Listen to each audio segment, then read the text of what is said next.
I'm Danielle Kane. I am a student at Kirkwood Community College, and this is my final semester, and I have a presentation to do. And the goal or the objective of the presentation was to work with an audience that I was not familiar with. So, hello. Basically, I'm going to start with the story. She's 16 years old. She's beautiful. She's talented.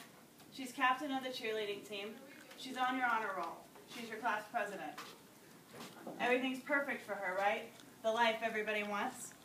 She has a few problems with some girls, some boyfriend drama, nothing out of the ordinary. Kids will be kids, right? Everyone goes through it, and they learn. These are the things that we hear that make things socially acceptable, the things that everyone tells us to make it okay. Until one day, her mom finds her dead, with a note written beside her saying, "Why? What did I do to be treated this way?" It's a true story. It's called bullycide. Bullycide is bullying that leads to a suicide. On StopBullying.com, a campaign to stop bullying, there's an article, "Take a Stand and Lend a Hand." The article tells us that children between the ages of 10 and 19 face and battle bullying and bullycide in our country regularly. These types of bullying can come from physical, verbal, and cyber attacks. The results can be devastating. It can lead to depression, suicidal thoughts, and of course, bullycide.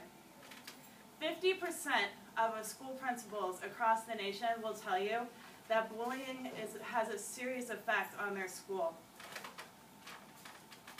I want to propose that we all take a stand, and that we implement a zero tolerance of bullying nationwide.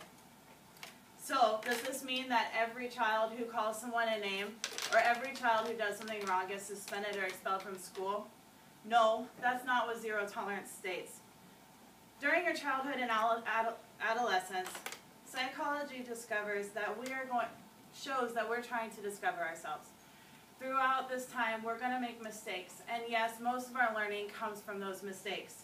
I'm not suggesting that every child who makes a mistake or lashes out emotionally be suspended from school. I'm not referring to your children in school who just simply make a bad choice. So who am I referring to?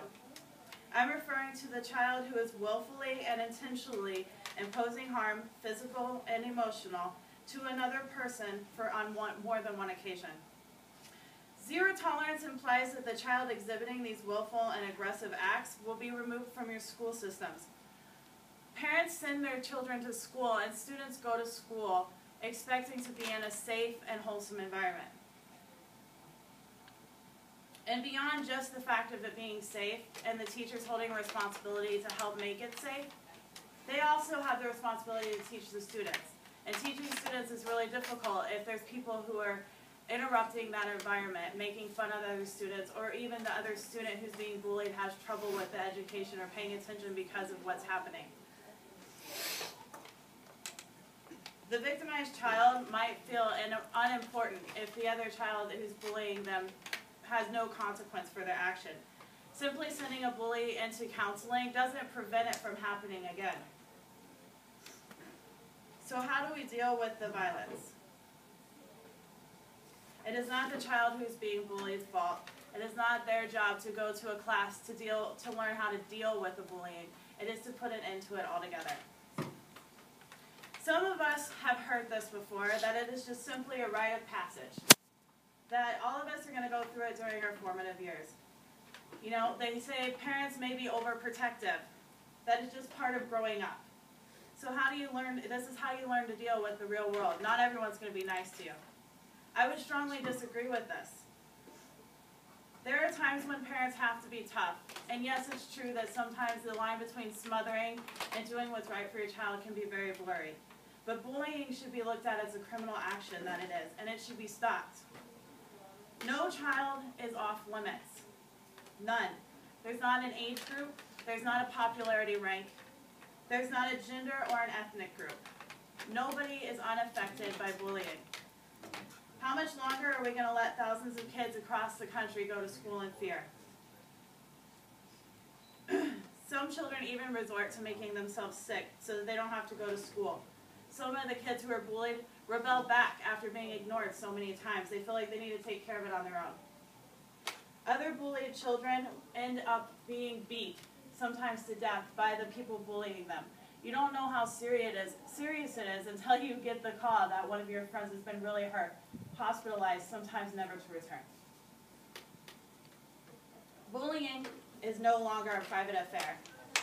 There is an interview through the Newton Daily Times with Wendy Parker, who's an associate director of secondary schools, and she stated that we're dealing with a different kind of bullying. Bullying goes beyond the schoolyard now. Children can't just resort to taking a different route home, maybe not walking home alone so that the bullies can't get them after school. Bullying has resorted to cyber attacks. And all of these attacks make it really difficult for the school systems to intervene. It's time for the parents to step up their game and for friends to be more proactive. If you see this happening, report it. 1 in 3 children report that they have fallen victim of some sort of cyberbullying. These could be harmful text messages, pictures. They could be posts on Facebook, like impersonations in chat rooms. They can also just be mean emails. The first national exposure that we gained to this was the story of Rachel Meyer, whose mother was impersonating a young man and she ended up committing suicide. The humiliation that a child can endure from cyberbullying goes way beyond the traditional rite of passage bullying. People can hide behind a device, a computer. It's really easy to lash out when you don't have to look someone in the face. And it's quick and easy for other students to take the aid of the bully, making comments. Before that student even gets home, there's already 500 comments on a photo about them on Facebook.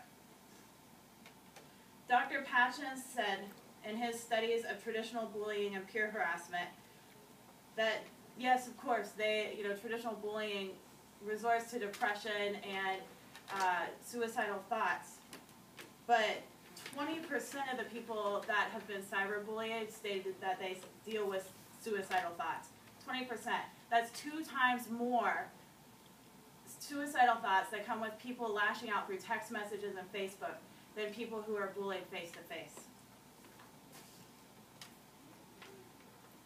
Here's a journal entry from a 13-year-old boy, the last journal entry he ever made, and I tell you his name, but I cannot say it. It says, "I shall remember forever and never forget. Monday, my money was taken. Tuesday, names were called. Wednesday, my uniform was torn. Thursday, my body pouring blood. Friday, it's ended. Saturday, freedom." This was the last journal entry he had before committing suicide at the age of 13 due to bullying. How much longer are we going to turn our heads to this? Wendy Parker, she said that one of the most positive things they have at the Newton School is Randy Kipp, because of the harassment is a criminal behavior and more to address it as such. And this has an extremely powerful impact to stopping it. Bullying isn't a rite of passage. Bullying isn't something everyone has to go through. And bullying isn't just a way of learning. Bullying is a criminal action and is taking lives across our nation. And it's time for us, as friends, as students, as parents, as sisters and brothers, to stand up and put an end to it. If you see bullying, stop it. If you are being mean, think about your actions.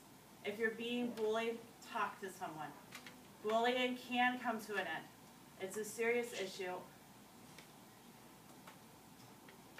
And there doesn't have to be this violence in our schools. I have a couple of little pictures here for you guys of students that have died just over the last few years from bullycide. All of these are high school students who have taken their lives because somebody has bullied them and no one did anything about it. These right here, you guys have probably heard of recently. This is an 11-year-old and a 12-year-old, 2 different boys. Both of them bullied because of claiming to be homosexuals. They both took their lives recently, and I'm sure that you guys have seen this in the news. Bullycides happen. Bullying sucks. Put an end to it. Thanks.